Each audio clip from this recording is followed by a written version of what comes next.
France n'est pas un pays d'immigration et nous devons nous donner les moyens réglementaires et administratifs de gérer un quota zéro d'immigration.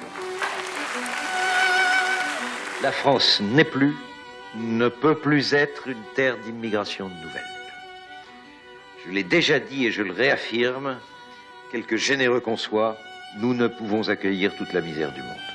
Il y a plus de médecins béninois aujourd'hui qui exercent en France que de médecins béninois qui exercent au Bénin. On a basculé d'une immigration du travail vers une immigration du social, dans lequel on a de plus en plus d'étrangers qui viennent en France uniquement pour bénéficier de prestations sociales qu'on offre très généreusement.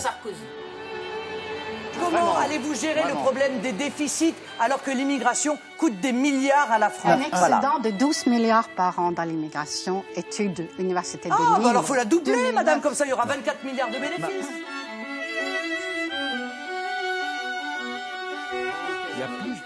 Les responsables politiques disent des choses étonnantes sur les immigrés, en particulier quand il s'agit d'en évaluer l'impact sur l'économie. En réalité, chacun a sa vision de l'immigré, sans même savoir de qui l'on parle. Sortons des idées toutes faites qui brouillent les débats. Un immigré est une personne qui est née étranger à l'étranger. Il a traversé une frontière pour venir s'installer au moins 1 an sur notre territoire. L'enfant d'un immigré né en France n'est en aucun cas un immigré. C'est donc une aberration de parler d'immigrés de la 2e génération. L'idée dominante veut que les immigrés en situation régulière nous coûtent une fortune. Ils occuperaient une part importante dans notre population.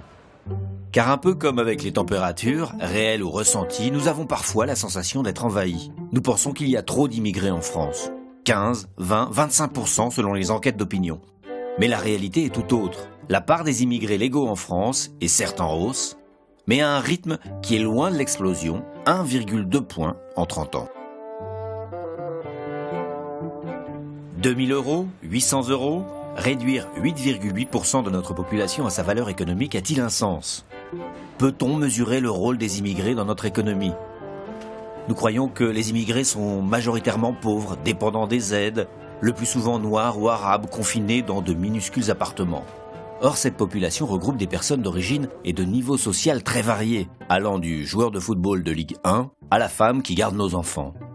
Il est temps de rencontrer ceux que l'on ne voit jamais, ceux que l'on n'entend pas, de casser cette machine à fantasmes, car des fantasmes, il y en a beaucoup. La France est beaucoup trop attractive socialement. Les immigrés sont un fardeau pour l'État. Et qui gagnent 50 000 francs de prestations sociales sans naturellement travailler. Nous n'avons plus les moyens de le financer. Quand ils arrivent, on leur donne de l'argent. Recevoir une allocation dès l'arrivée, ce n'est vrai que pour une seule catégorie d'immigrés, les demandeurs d'asile. C'est le cas de Yazan, 19 ans, arrivé de Syrie. Voici donc un des visages de l'immigré par qui les malentendus arrivent. Je suis parti aux États-Unis au début et il me laisse pas entrer. J'ai appelé mon père et je lui dis voilà, c'est ça, je suis pas accepté aux États-Unis et tout. Et du coup, je suis rentré en France. Et qu'est-ce que je fais? Il m'a dit voilà, cherche un policier et dit des trucs comme ça. Il a fait Google traducteur parce que ouais, il m'a dit c'est bon, tu demandes asile politique, tu dis ça et après tu vas voir. Et voilà, c'était comme ça. Yazan a perçu l'allocation temporaire d'attente une fois son dossier enregistré auprès de l'Office français de protection des réfugiés et apatrides, l'OFPRA. Cette allocation est de 11 € par jour. Pourquoi cette somme? Parce que la loi stipule que le demandeur d'asile n'a pas le droit de travailler. Yazan place tous ses espoirs dans la réception d'une lettre qui lui annoncera qu'il a obtenu le statut de réfugié, son sésame pour rester ici. L'enjeu est de taille. L'année dernière, l'OFPRA a rejeté 82% des demandes. Demander n'est pas recevoir.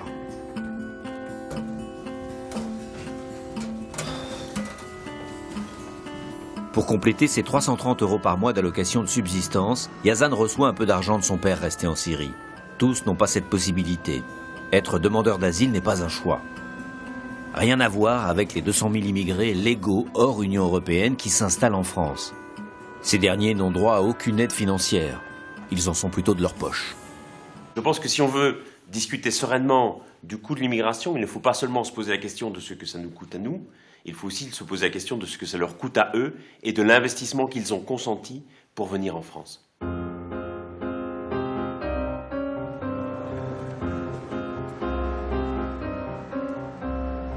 Je viens du Pérou. C'est un joli pays d'Amérique du Sud. Et je suis de Lima, qui est la capitale.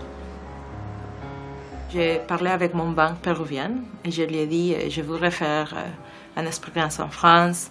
Ils m'ont donné de l'argent, mais dans ce moment, j'étais sûre que les prochaines années vont être une année difficile. J'ai trouvé un travail qui m'aide pour payer mon prêt, pour payer mon carte bancaire. Et j'ai besoin d'un peu plus d'argent pour continuer à payer. C'est un compromis que j'ai pour 4 ans. Non, c'est beaucoup.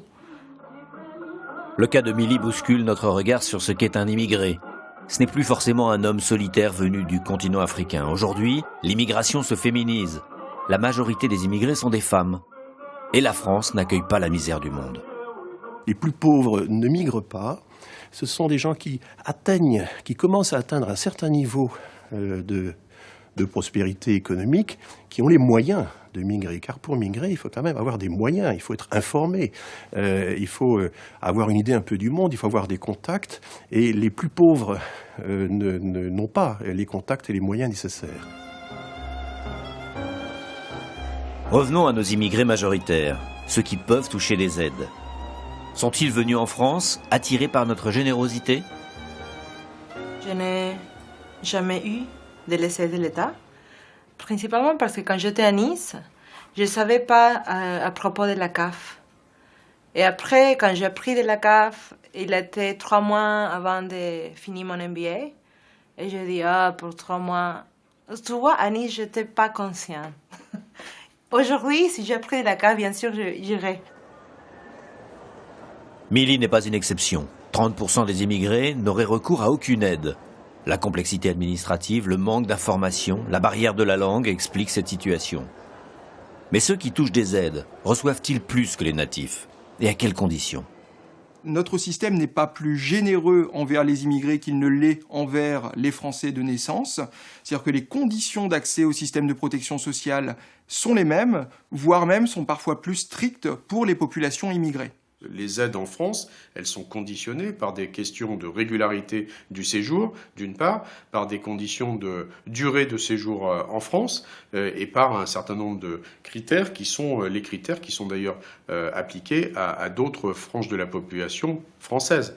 Donc il n'y a pas, encore une fois, il n'y a pas une attraction supposée des dispositifs d'aide et d'allocation vis-à-vis des populations immigrées. En réalité, rien n'est dû aux immigrés.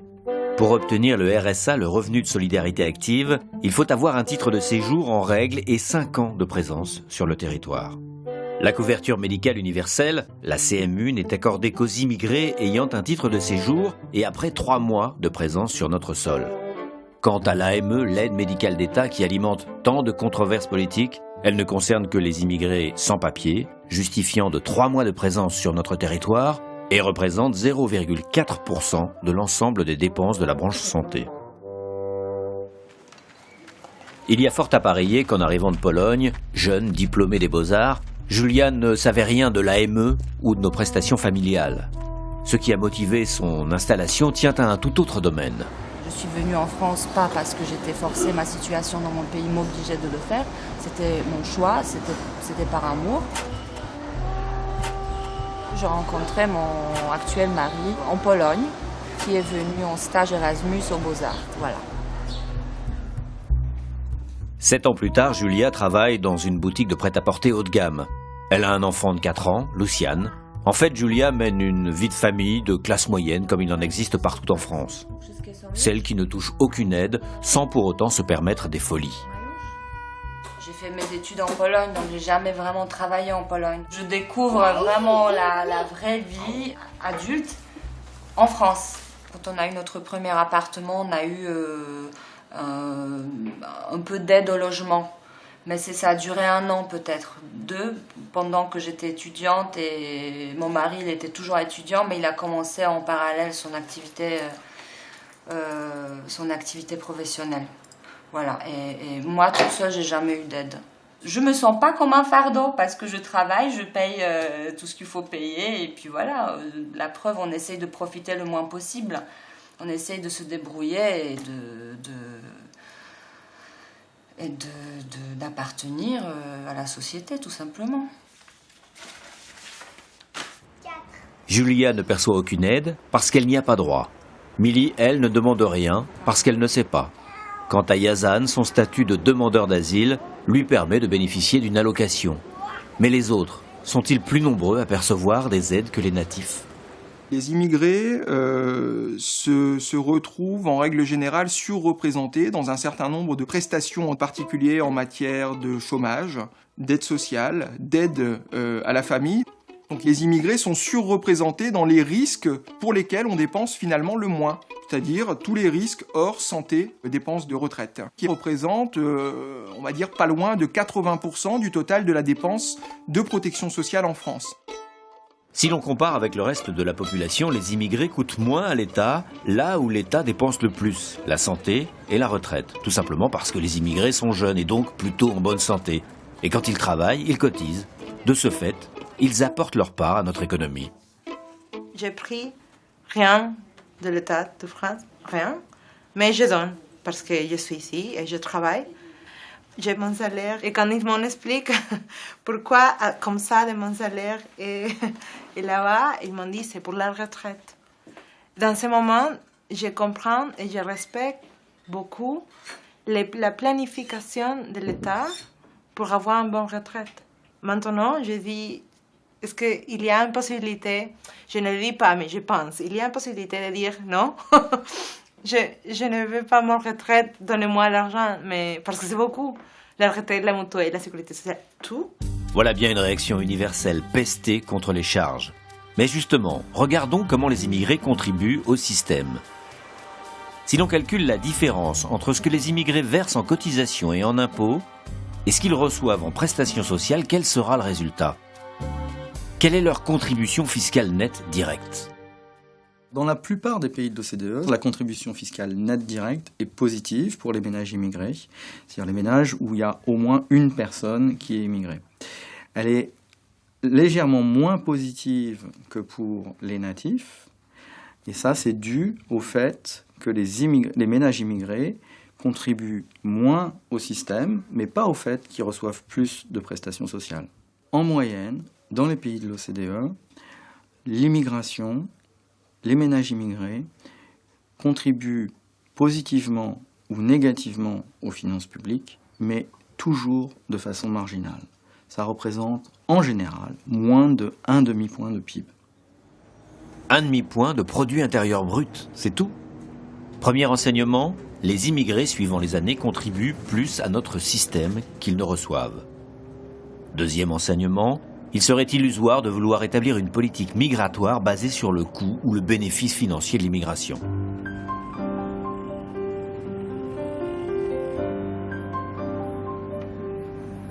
Contrairement à ce qui se passe en Allemagne ou en Italie, le nombre de demandeurs d'asile en France a baissé de 4% entre 2013 et 2014. Yazan attend une réponse de l'OFPRA depuis presque 1 an. C'est la moyenne du délai d'attente. Les autorités souhaitent le ramener à 8 mois. Salut, ça va ? Ça va ? Qu'est-ce qui se passe ? Tout va bien, oui. Alors ? C'est le premier jour ? Comment ? Ouais, tout va bien, oui. Ah, sérieux ? C'est super, mais il y a beaucoup de matière, il a l'air difficile. Ah non.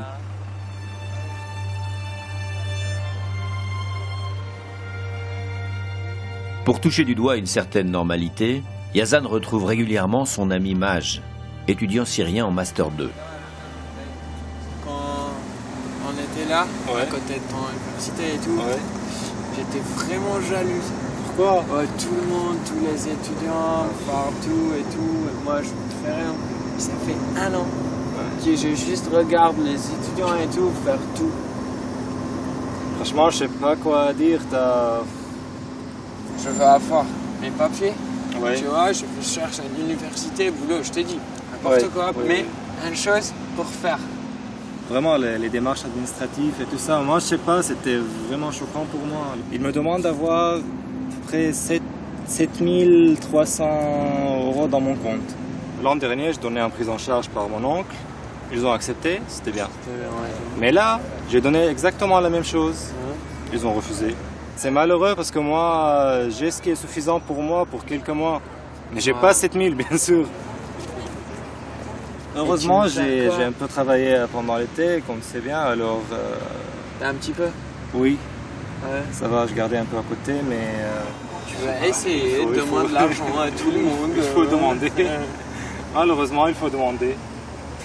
Ouais, bon courage. Ah oui. Moi, je suis désolé. T'as 7000 € avec toi? Ouais. Demain. Ce que demande l'administration à Maj est la règle. Une majorité d'étudiants doit justifier de 7 300 € sur son compte en banque. Mais ce que l'on sait moins des étudiants étrangers en France est qu'entre leurs frais de scolarité, les billets d'avion et de transport, leur logement et les dépenses lors de la venue de leur famille, ils rapportent 4,6 milliards d'euros par an à notre pays, quand l'État en dépense 3 pour leur scolarité. Il existe un autre domaine où les immigrés participent activement à notre économie, quels que soient leurs revenus. La consommation. Les immigrés, tout comme les natifs, paient des taxes indirectes comme la TVA à chaque fois qu'ils achètent des produits ou des services. Ces impôts, autant de bénéfices pour les caisses de l'État. Qui profite également de ces achats ? Les marques qui se sont lancées par exemple à l'assaut de cette population en développant des produits dits ethniques qui coûtent en moyenne 10 à 20% plus cher. En 2005, les ménages immigrés ont versé près de 18,5 milliards d'euros de taxes sur la consommation. Normalement, tout le monde devrait être content de cette manne. L'État pour ses finances et les entreprises pour leur chiffre d'affaires. Ils se frottent les mains, mais en silence. Au revoir. Au revoir, merci. Alors les immigrés reçoivent-ils plus qu'ils ne donnent ? Sont-ils des privilégiés dans notre société ? Les immigrés sont comme le reste de la population, c'est-à-dire que nous coûtons à la société quand nous sommes enfants, nous rapportons quand nous travaillons et que nous cotisons, nous coûtons à nouveau quand nous sommes âgés et que nous entrons dans des situations de retraite et puis ensuite de dépendance. Donc tout cela dépend évidemment du cycle de vie. L'immigration du travail est quelque chose qui est gérable. Les immigrés prennent le travail des Français. Nous avons tant de chômeurs, nous ne pouvons pas accueillir de nouveaux étrangers. Chômeurs en moins, c'est aussi simple que ça. Ils viennent pour travailler alors qu'on a 4 millions de chômeurs. Cette dernière affirmation mérite notre attention. L'immigration de travail, comme on l'appelle, est-elle aussi importante qu'on le dit ? Quels sont les motifs qui poussent les immigrés à venir en France ? Il y a à peu près 200 000 entrées en France qui sont accordées officiellement à des migrants non européens. Eh bien, l'immense majorité des motifs sont des motifs qui ne sont pas économiques. La migration de travail représente sur ces 200 000 entrées au maximum 10 000 personnes, ce qui est dérisoire. Tout le reste, c'est la migration estudiantine, la migration familiale, mais au sens du regroupement familial autour d'un étranger qui a commencé à venir en premier. Il y a les conjoints de Français, puisque toute personne a le droit d'épouser un étranger ou une étrangère. Et il y a enfin la migration de refuge ou d'asile. Donc quand vous sommez tous ces motifs de migration, vous apercevez qu'en fait, la grande majorité des migrants qui viennent chez nous viennent parce qu'ils en ont le droit. Faisons preuve d'un peu d'humilité. La France n'est pas le territoire le plus convoité par les candidats à l'immigration. Les États-Unis, la Russie, l'Allemagne, l'Arabie Saoudite, les Émirats Arabes Unis, le Royaume-Uni se placent devant nous. Nous ne sommes pas sur le podium, nous occupons la 7e place des pays qui comptent le plus d'immigrés. Il fut un temps, durant les 30 Glorieuses, où les travailleurs étrangers venaient majoritairement sur notre sol à la demande des entreprises et des pouvoirs publics. La France manquait de bras. Cette main-d'œuvre, peu qualifiée, vivait dans des habitats souvent insalubres. Leur recrutement se passait ainsi. Tu n'as jamais travaillé en usine? Jamais de l'usine. Jamais? Oui, l'usine n'a pas Afrique. Il n'y a pas d'usine en Afrique? Il n'y a pas d'usine en Afrique. Tu es cultivateur là-bas? Oui. Tu es cultivateur aussi? Cultivateur d'Afrique. Bien. Oui. Tu auras le numéro 487. 487. 487. 90% des autoroutes et un logement sur 2 ont été construits par des immigrés. À eux, les emplois difficiles, dégueulasses, dangereux et les salaires les plus bas.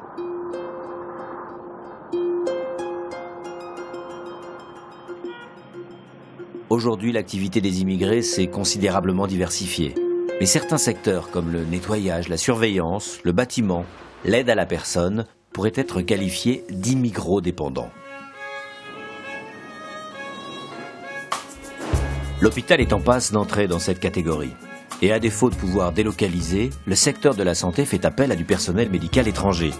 Leur nombre a augmenté de 43% entre 2008 et 2013. Ce phénomène s'apparente à une délocalisation à l'envers et à moindre frais. Florentin, c'est toi? Bonjour. Tu t'es cassé les bras, comment? Une manège. D'accord, t'as été faire un manège et puis tu es tombé, tu t'es cassé le bras. Pourquoi tu viens là? C'est quoi ta question, Florentin? Pourquoi tu viens là? Moi, je te dis, je suis anesthésiste. Donc c'est moi qui m'occuperai de t'endormir, d'accord? Ouais. Parce que pour l'opération, il faut que tu sois endormi, pour ne pas avoir mal. Et ça, c'est mon job, d'accord? Il est impressionné, je crois bien. Alors, Florentin, je vais te demander d'ouvrir la bouche. Il dit ah, grand. C'est parfait, c'est bien.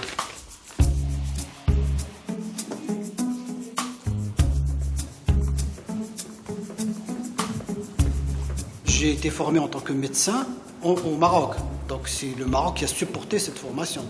J'arrive en tant que médecin, même si j'ai commencé ma spécialité. C'est à ce moment-là que je commence à coûter au système français. Mais j'exerce, donc j'apporte aussi. Je voulais faire ma spécialité ici en France. J'avais envie de l'avoir, et d'ailleurs je l'ai eu avec une très bonne note, parce que j'étais majeur de la promotion. Quand on arrive, on a quand même un point sensible, c'est le fait d'être immigré, d'être étranger. Et ben on sent encore plus envie d'aller plus loin et de donner la preuve qu'on mérite. Mériter sa place, même si l'on vient combler un manque de main-d'œuvre. Diplôme français en poche et naturalisé, Mohamed n'entre plus dans la catégorie des praticiens à diplôme hors Union européenne. Son expérience dans différents hôpitaux, ses discussions avec ses collègues amènent Mohamed à casser une autre idée reçue qui lie immigration et soins. Les immigrés ne viennent pas ici que pour se soigner. Ceux qui viennent que pour se soigner sont très rares. On cherche, ce qui est logique, à faire des économies. Et le déficit de la santé, c'est pas les immigrés. D'accord. C'est plein de dysfonctionnements qu'il faut régler. L'immigration, elle est complètement différente selon le statut de la personne, selon le métier qu'il exerce, le pays d'origine. Moi, j'ai cette chance d'être médecin parce que c'est un métier qui est recherché. Il est clair que le regard, il est complètement différent.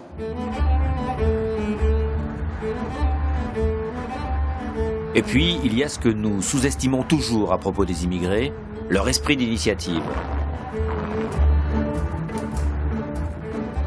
Sur l'année 2010, 25 000 entreprises ont été créées par des immigrés, soit 7% de l'ensemble des créations. Quand on arrive dans un territoire qu'on ne connaît pas, dont on ne connaît pas les codes et où on peut aussi être victime de discrimination, il est finalement plus facile de monter une affaire. Donc c'est pour ça aussi qu'on a une grosse concentration des immigrés dans l'hôtellerie-restauration. Effectivement, c'est plus facile. On ne se heurte pas à la difficulté linguistique. On peut faire appel à ses connaissances, y compris dans le pays d'origine, pour financer. C'est pas non plus un capital à investir nécessairement énorme. La plupart des travailleurs immigrés indépendants sont dans le secteur du bâtiment, du commerce alimentaire, de la restauration ou de la confection. Christian, camerounais, s'est lancé dans le service à la personne handicapée et atteinte de maladies rares. Il emploie 103 salariés, majoritairement des femmes. Quand j'étais tout petit, ma maman m'a toujours apprêté en me disant « tu iras faire tes études en Europe ». Donc depuis tout petit, je savais que je devais voyager. Je suis arrivé en France en 1998. Je venais faire mes études en prépa pharmacie sur la région lilloise. C'est que ma mère qui faisait nuit déjà à 16h et chez moi en Afrique à 18h il faisait jour. Donc $130, bon, je me suis adapté. Bon, il y a eu des coups. C'est la vie du quotidien, mais dans ma culture, on m'a toujours dit rien n'est impossible. Je me suis dit, j'ai une opportunité de travailler, je travaille. Maintenant, si j'ai la capacité de donner le meilleur de moi-même, je donne le meilleur de moi-même. Et maintenant, si je participe à l'économie française, tant mieux pour moi. Bonjour. Beaucoup de salariés arrivent en retard. Et ce n'est pas normal. Je crois que je vais envoyer une note à tout le monde pour le dire, un retard est une faute lourde. Parce qu'on travaille avec les personnes handicapées, on travaille avec les personnes âgées, donc il faut être... Alors, je sais qu'il y a d'autres qui sont là, mais ça déteint sur le groupe. C'est très important parce qu'il faut qu'on gagne davantage en qualité. Si on gagne en qualité, il y a des contrats qui vont entrer. C'est vous qui travaillez au quotidien. Hein. Si j'ai une mauvaise image, ça vient de vous. Si j'ai une bonne image, on va m'apporter des contrats. C'est tout, on est gagnant-gagnant dans cette affaire. C'est pas seul monsieur qui est gagnant, parce qu'on me dit, voilà, comme le patron, chez nous ici en France, le patron a une mauvaise image, c'est vrai. Je me rends compte que le patron a une très mauvaise image en France. Quand tu dis en France que tu es patron, c'est pas bon. On a des salariés de nationalité française, on a des salariés qui ont la carte de 10 ans, on a des salariés qui ont les cartes de 1 an renouvelables, et qui doivent en permanence travailler parce qu'elles doivent fournir un justificatif de travail, elles sont sous pression. Mais moi, je suis sous pression aussi que j'ai la qualité de service. Un salarié peut avoir 1 an renouvelable, fait une gaffe, j'ai licencié. Bon, maintenant, on se bat au quotidien pour que les salariés, via des formations, puissent pouvoir donner le meilleur d'elles-mêmes. Et que demain, quand elles ont besoin d'aller à la préfecture, elles ont tous les documents nécessaires pour pouvoir renouveler leurs documents administratifs. Mademoiselle Dutel, la formation se passe bien? Oui. Vous n'avez pas donné le compte rendu, hein? Oui, parce que j'ai pas le temps. Quoi? Mon emploi de temps est chargé. Ah non, vous êtes ma salariée, hein? Donc vous me donnez un compte rendu? Je sais, mais j'écoute toute la semaine, donc vraiment. Bonne excuse. Tu peux en trouver des excuses, c'est pas bon. D'une certaine manière, Christian et ses salariés sont les deux pôles opposés de la situation des immigrés au travail. L'un fait partie des 8% qui sont commerçants, artisans ou chefs d'entreprise. Les autres composent 61% des immigrés, employés ou ouvriers. De son côté, Milly est l'archétype de l'immigré que les pays occidentaux s'arrachent. Une main-d'œuvre très qualifiée et multilingue. De la valeur ajoutée importante pour notre économie et nos affaires. Milly n'est pas la seule étrangère dans la société de marketing et stratégie qu'il emploie. Argentins, Allemands, Anglais, tous apportent leur savoir-faire à cette entreprise où les échanges se font essentiellement en anglais. Je pense que je peux apporter ici mon expérience dans notre pays. L'Amérique latine, c'est un bon lieu pour faire du business, donc je peux apporter et je peux dire comme les gens sont là-bas. On est une société à vocation internationale. Ce que l'on vend aussi, c'est cette ouverture et la richesse d'aller comprendre d'autres cultures. Donc ça fait vraiment partie de notre ADN d'avoir des travailleurs étrangers ici. Bien sûr, on recrute aussi les Français. Il n'y a pas une préférence inversée, mais c'est vraiment la mixité qui fait la richesse et surtout qui nous permet, nous, de mieux travailler, d'avoir des éclairages un peu différents et de bien comprendre, de bien délivrer pour nos clients. J'ai l'impression que les boîtes françaises sont encore un petit peu rétrogrades en ce qui concerne justement l'emploi de personnes étrangères. Je pense aussi que l'administration française ne facilite pas forcément les choses. Ça peut parfois repousser certaines entreprises qui ne sont pas structurées ou habilitées ou habituées même à faire ça.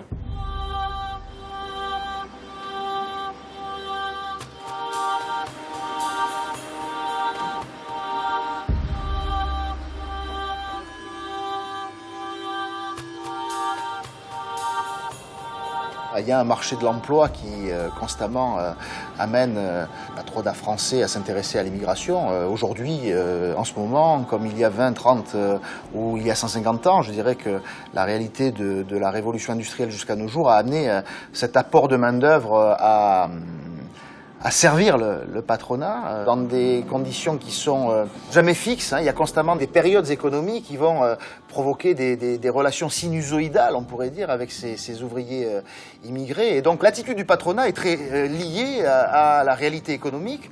Parfois, lorsqu'il y a des besoins de bras, une sorte d'ouverture jusqu'à aller inviter des travailleurs immigrés sur place. Et dès que la fermeture économique, les difficultés économiques interviennent, de repousser cette population qui leur a servi pendant un temps et qui ne leur sert plus.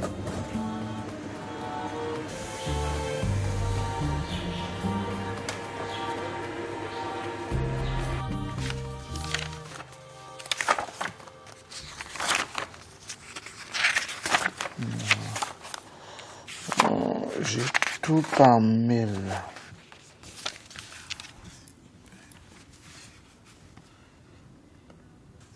Il faut savoir que dans le service à la personne, on a des marges très réduites, mais on essaie de faire de notre mieux pour respecter les engagements, payer nos charges sociales, donc salariales et patronales.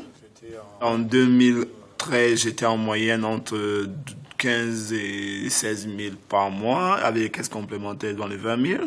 Et en 2014, je suis entre 20 000 avec 20 000, ça fait les caisses complémentaires dans les 25 000 mensuels. Je suis fier de participer à l'économie. Voilà, qui n'est pas fier du pays qui l'accueille, lui permet de l'opportunité de travailler. On est très fier, même si on ne le crie pas haut et fort. Christian ou l'homme pressé. La journée s'annonce chargée au Pôle emploi de la Courneuve où un job dating a été organisé. Chaque candidat a entre 5 et 7 minutes pour le convaincre. Bonjour. Je me présente Christian Ken, j'ai une structure de service à la personne. J'embauche parce que je me développe aussi. On recherche un profil de poste assistant de gestion ou assistant administratif pour pouvoir apporter un plus à notre équipe. C'est pour auxiliaire de vie? Oui. À ce jour, vous êtes professeur de SVT? Oui. Au lycée? Oui, au collège lycée. Vous avez un diplôme CAP d'enfant? Non, j'ai que les certificats. Vous avez les certificats petite enfance? Oui, parce que je suis là depuis 1 an. Vous avez fait une licence en droit? Oui, au Maroc. Je gérais tout ce qui était accueil téléphonique. J'étais assistante de manager. Oui. À la Société Générale, je me formais au métier des ressources humaines. C'est un moyen pour moi de pouvoir rester en activité professionnelle d'une part, et d'autre part d'avoir des ressources financières. Une simple question. Avez-vous déjà travaillé avec des personnes handicapées? Oui. Beaucoup? À domicile. À domicile. Pendant 21 ans, oui. Ça vous dérange pas de vous lever tôt le matin?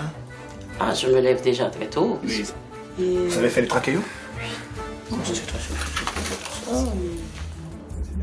Sans le savoir, Christian touche du doigt la réalité de la population immigrée aujourd'hui. Des femmes avec un savoir-faire, des connaissances mais durement frappées par le chômage. 17,5% des femmes immigrées sont à la recherche d'un emploi, contre 9,7% pour les natives. Il y a 21 personnes, donc je ne peux rien vous garantir. Après, si pas d'embaucher une personne, je fais 3 entretiens. De nombreux freins existent et expliquent la difficulté d'intégration de la population immigrée sur le marché du travail. C'est le revers de la médaille. La discrimination, mais aussi la reconnaissance des qualifications pose problème. Souvent, les immigrés sont obligés de repasser tout ou partie de leur diplôme, ce qui peut prendre plusieurs années. Pour les praticiens à diplôme hors Union européenne, cette reconnaissance peut aller jusqu'à 10 ans. C'est le prix à payer pour exercer pleinement son métier et avoir la même considération qu'un natif. Mohamed, lui, n'est plus concerné par cette situation, mais il continue à être actif au syndicat qui défend ces professionnels de haut niveau sous-estimés.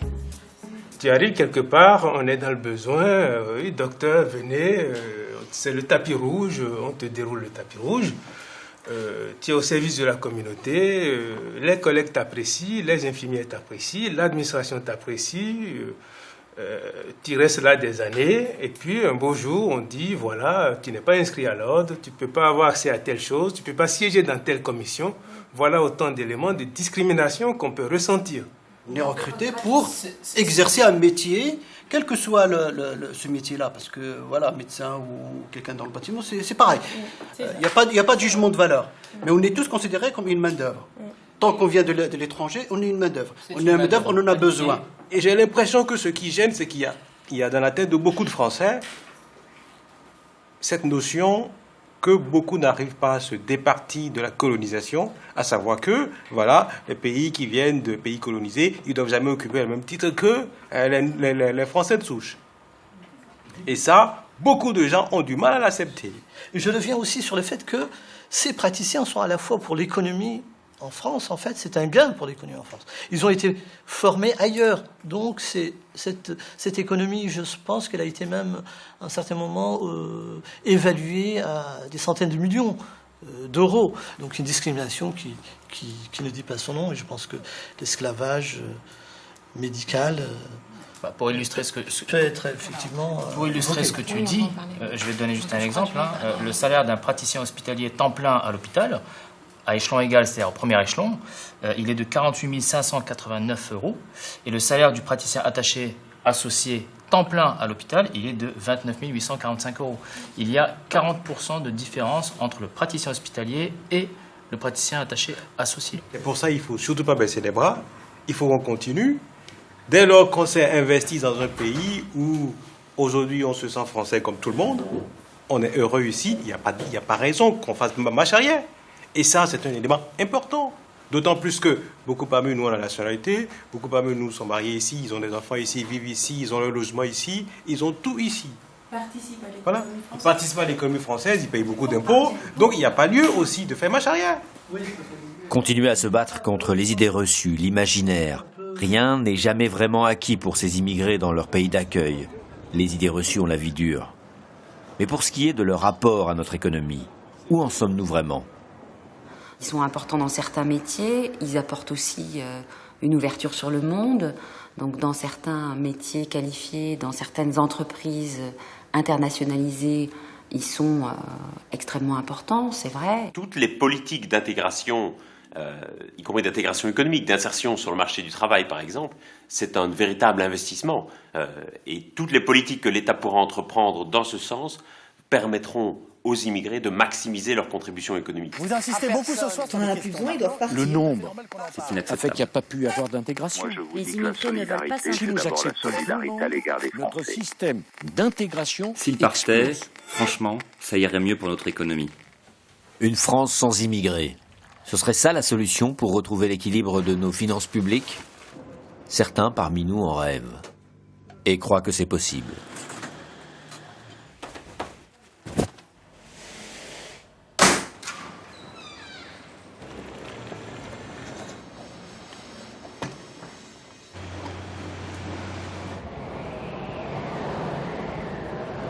Si les immigrés partaient, ça serait vraisemblablement une catastrophe pour l'économie. D'abord parce qu'une partie très importante de la population française quitterait le pays et donc ne produirait plus de contributions, ne paierait plus d'impôts, plus de taxes, ne consommerait plus. Et puis surtout parce que certains secteurs de l'économie qui dépendent très largement de l'immigration s'effondreraient complètement. Qu'on pense au secteur de la construction, au secteur de la restauration, au secteur de la santé ou des soins à la personne, ce sont des secteurs qui reposent très largement sur l'immigration et qui seraient confrontés à de très graves difficultés économiques si jamais les immigrés partaient. Qu'on pense aussi au championnat de football de Ligue 1, ce serait un véritable désastre si jamais les footballeurs immigrés quittaient le championnat français. On a aussi des habitudes de travail qui se sont faites dans certains métiers, avec presque des spécialisations par métier, qui sont étonnantes, mais qui sont aussi favorables. C'est vrai que les gardes d'enfants, par exemple, elles sont plutôt africaines, et c'est quelque chose qui rassure les parents. Donc c'est difficile après aussi de changer les pratiques des recruteurs. Pour aller faire des nouveaux recrutements, ça va vouloir dire aussi que vous allez former des chômeurs à re-rentrer sur le marché du travail. Donc, de toute façon, ce serait compliqué aussi. De son côté, l'État a déjà essayé une solution qui paraît facile, les expulsions massives. Ainsi, entre 1931 et 1936, 140 000 Polonais, des mineurs et leurs familles, furent renvoyés dans leur pays sur ordre des gouvernements successifs. Ces rapatriements, comme on les appelait à l'époque, étaient pris en charge financièrement par les compagnies minières. La crise économique faisait rage et ces travailleurs étaient vus comme les concurrents des Français.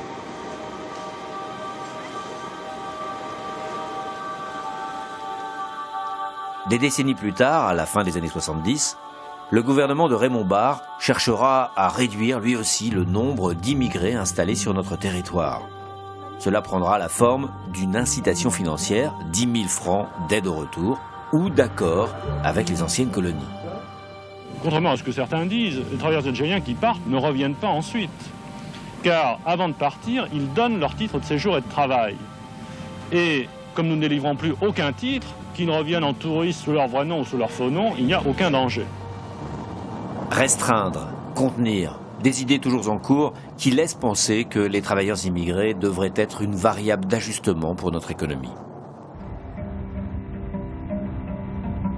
Au chantier naval de Saint-Nazaire, nous avons besoin de construction de ces bateaux par de la main-d'œuvre étrangère à des coûts moindres, parce que ça nous permet d'être compétitifs et de prendre ces marchés et quelque part aussi de donner du travail aux salariés français. Ces travailleurs étrangers, on les appelle aussi des travailleurs détachés. L'Europe entière y a recours. Il y a 2 ans, un rapport parlementaire en dénombrait 300 000. Normalement, ces salariés sont soumis aux règles du pays d'accueil en matière de conditions de travail et de rémunération. Leur contrat dure moins d'1 an, sinon ils deviennent des immigrés. Or, justement, cette durée limitée serait-elle la solution trouvée pour éviter toute installation durable de ces étrangers?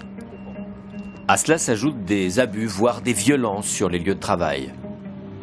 Au point que l'ancien travailleur détaché que nous avons rencontré préfère garder l'anonymat et être accompagné d'un syndicaliste de la CGT. J'ai eu mon copain qui m'a demandé si je veux travailler un peu plus et gagner un peu plus aussi. Je me suis dit oui, pourquoi pas. Hein. J'ai dit oui et c'est comme ça que j'ai arrivé en France. Hein, sur le chantier qu'on voit là devant nous. Le chantier naval, ouais. Ouais. Tu vois, en arrivant ici, et il nous disait, bon, il nous faut votre papier pour faire le contrat de travail, le détachement, tout ce qu'il faut pour être en ordre avec les papiers. Et il prenait le passeport et gardait ça. Comme ça, on ne pouvait pas aller faire une plainte ou repartir chez nous si on n'était pas content. Donc on était carrément, c'était leur façon de nous emprisonner ici. Ça, c'était en 2009. Ouais. On était plusieurs gars de plusieurs pays. C'était pas facile. Hein. On était 2 ou 3 dans la chambre, dans une petite chambre de 9 mètres carrés. Ouais. Ouais. On travaillait 15, 16, 20 heures, 24 heures. C'était plutôt le chantier qui décidait les horaires de travail. Hein. Il y a toujours ce discours, le travail coûte cher, et donc nos patrons ils cherchent toujours moins cher. Et effectivement, le recours. Je vais t'expliquer. Je vais t'expliquer parce que quand tu parles de travail moins cher, le travail c'est pas, les étrangers ils sont pas payés moins cher que les Français. Hein. La différence, le truc que les gens ne comprennent pas, c'est que on est payé peut-être presque pareil, mais sauf qu'on travaille 2 fois plus pour cet argent. Ça crée une espèce de concurrence entre travailleurs. Il y en a d'autres qui se retrouvent au chômage et qui ne trouvent pas de travail. Et donc, effectivement, non seulement de la concurrence, mais même de la division chez les travailleurs. Et ça, on a effectivement tout un tas de gens qui en profitent et qui l'utilisent. Les gens, ils pensent qu'on est là pour piquer leur travail, piquer leur argent. Mais c'est pas du tout comme ça. Hein. On vient ici pour... c'est la vie, hein. C'est la vie qui fait qu'on arrive là. Il y a un vieux rêve des politiques migratoires depuis des siècles, hein, qui consiste à dire admettons uniquement une migration de travail temporaire.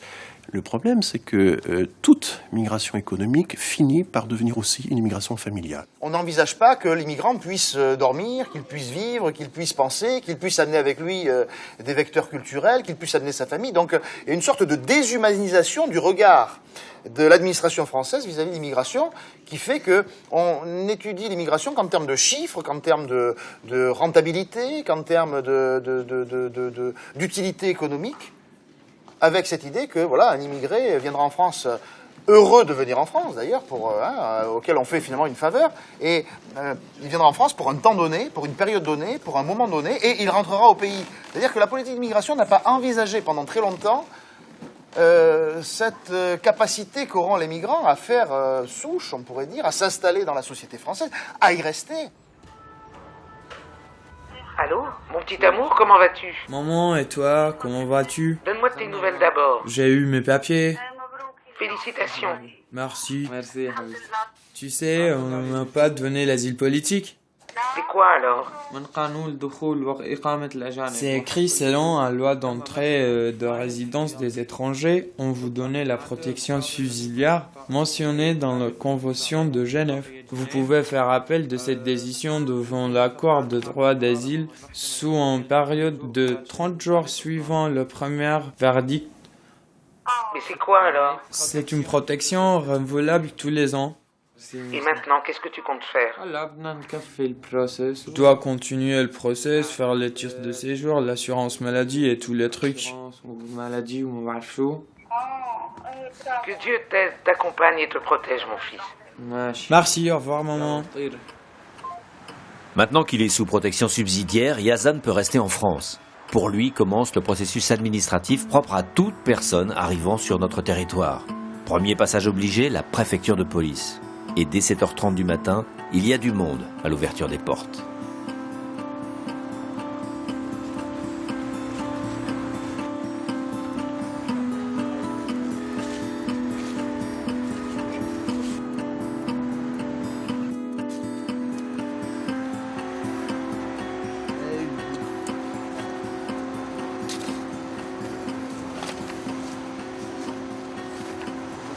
Eh oui, voilà, maintenant j'ai mon récépissé, j'ai tous mes trucs officiellement et tout.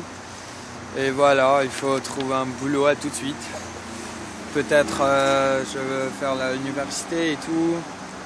Mais ça va, maintenant j'ai un récépissé pour 3 mois et après, je sais pas, peut-être je peux avoir le titre de séjour. Et voilà, et je suis super content, finalement, après 1 an, j'ai tout. Ça commence, la vie sérieuse, comment dire. Comme c'est le cas pour tout réfugié ou toute personne sous protection subsidiaire, Yazan ne paiera pas son visa et son titre de séjour. En revanche, les autres doivent acquitter la somme de 600 €. Être en situation régulière coûte cher. Après 17 ans passés en France, Christian a choisi de devenir français. Il remplit sa demande de naturalisation.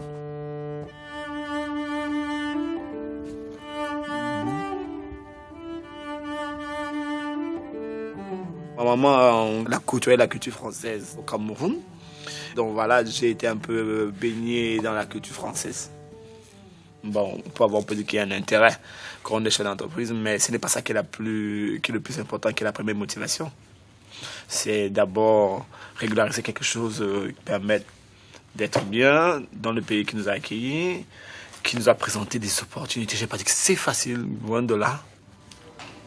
En attendant, Christian s'imagine participer à une cérémonie comme celle-ci. C'est une émotion particulièrement que je vais garder dans mon cœur. Comme je vous ai dit, avoir sa nationalité ou avoir un document administratif n'est que le début.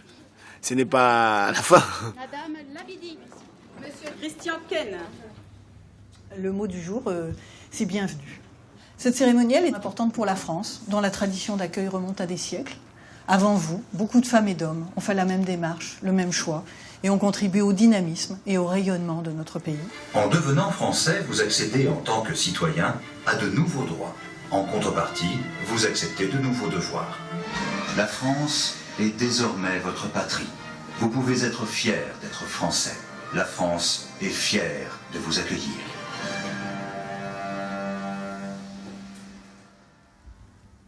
Je vous invite à vous mettre debout. Nous allons chanter ensemble la Marseillaise.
En 2013, 49 750 personnes ont été naturalisées. Il n'en reste pas moins des immigrés. Des Français immigrés riches d'une double culture. Cette double appartenance semble poser de plus en plus de problèmes en France. Un peu comme s'il fallait choisir son camp. Tout changement est souvent vécu comme une menace par rapport à son identité. Comme si aujourd'hui, nous avions une seule identité, comme s'il y avait une singularité de l'identité. Je pense que toutes et tous, à l'avenir, nous aurons des identités qui seront de plus en plus plurielles, et je pense que les immigrés ont peut-être réalisé cela avant les autres, en développant ce concept d'identité plurielle. Cette présence immigrée, désormais conscientisée comme étant durable et définitive, amène les Français à s'interroger sur eux-mêmes, sur leur devenir. Serons-nous encore Français dans 30 ans? C'est la question que se pose le Figaro Magazine dans un numéro très, très emblématique des années 85, avec comme couverture le buste d'une Marianne avec un voile, hein, pour se poser la question justement de est-ce que la France restera comme auparavant, une France chrétienne, une France blanche, une France repliée, on pourrait dire, sur ses prérogatives culturelles initiales. On ne peut pas vivre dans un monde de plus en plus ouvert, marqué par une très grande mobilité, et ne pas accepter la réalité, qui est qu'il y a des flux migratoires, pas simplement immigrants ou immigratoires, je ne sais pas si on peut le dire ainsi. Bon, donc c'est un fait qui s'impose, et qui s'impose à l'ensemble des pays. Et on voit mal tel ou tel pays, et d'ailleurs on voit mal comment il pourrait organiser juridiquement et concrètement une espèce de bunkérisation et de fermeture de frontières qui l'exempterait de ces mouvements-là. Le désir de fermer les frontières, d'instaurer des lois toujours plus restrictives, exprime peut-être une peur, une difficulté à accueillir l'autre et à vivre ensemble. Mais ces inquiétudes, pour compréhensibles qu'elles soient, ne devraient pas pouvoir s'appuyer sur une idée fausse, celle du prétendu coût élevé de l'immigration.